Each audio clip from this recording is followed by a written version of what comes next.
This is the news on top of the hour. Live from our studio in Georgetown. Kaieteur Radio, 99.1 FM. A pleasant good evening to you. Welcome to your nightly newscast right here on Kaieteur Radio. I'm Kevin Smith. Let's get to the news in detail. The Central Housing and Planning Authority is looking for contractors to execute the construction of a brand new 4-lane highway connecting Eccles and Great Diamond on the east bank of Demerara. But according to some in the industry, the invitation in itself sidelines small contractors from the beginning.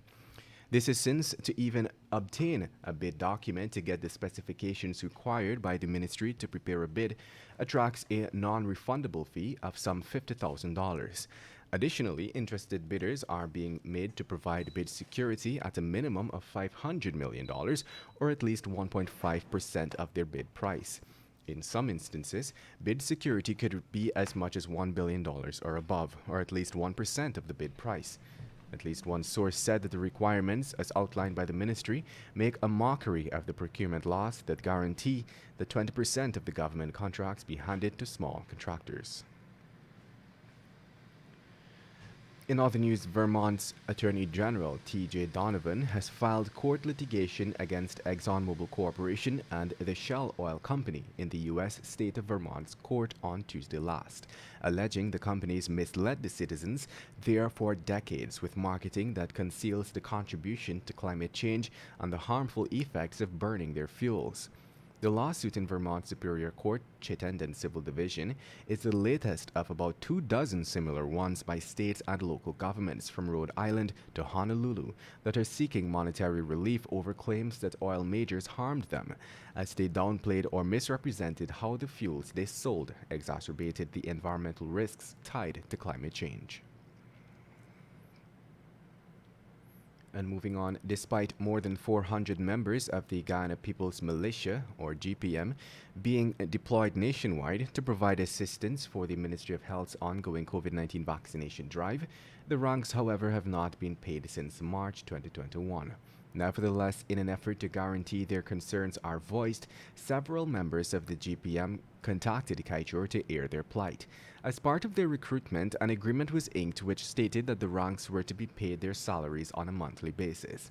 The agreement further stated that they were to receive a stipend for being a part of the pool of trained recruits, augmenting the vaccination drive efforts.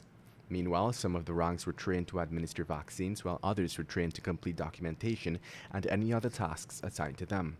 Additionally, the ranks report to work on a day-to-day basis from 8 hours to whenever vaccination site stops working.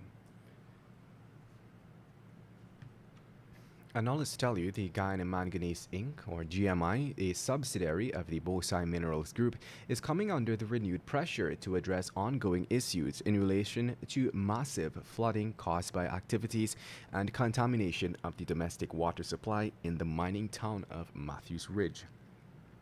Residents have revealed that a coker in Lower Pequera, which was blocked by GMI, has broken away and has flooded the main access roads, a number of nearby farms, and has caused several residents to seek refuge in trees as they wait for the waters to recede. GMI is reported to be actively assessing the situation, but has also been allegedly restricting residents' access to the affected areas and barring them from taking pictures and capturing footage of the incident. And moving on, residents of Bonfim, a small town located in Brazil just opposite the Kaieteur River from Lethem, Guyana, have been protesting over the last 2 days against what they are calling an unfair practice by the Guyanese authorities at the Lethem-Brazil border crossing. Trucks with supplies bound for Lethem stuck at the roadblock set up by Brazilian protesters.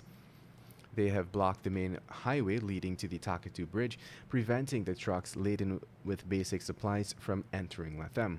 According to the president of the Rupununi Chamber of Commerce and Industry, Daniel Gaji, their action is leading to the shortage of essential goods in the Region 9 town.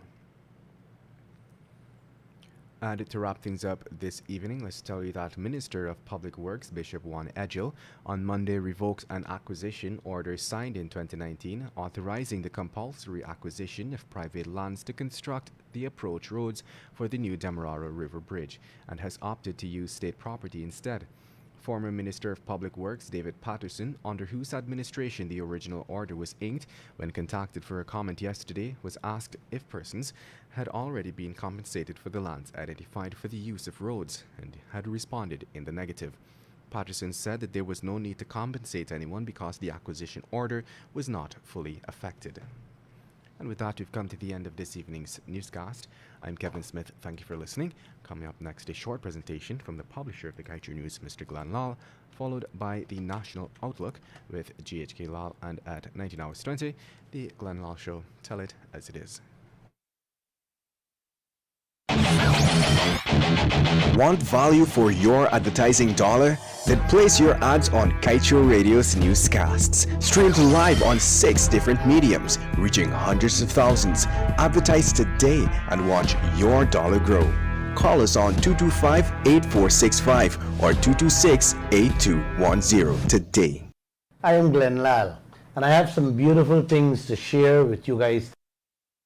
I want to recognize someone in this country, a Guyanese by birth, who I think all Guyana owes a huge debt for her contribution that she has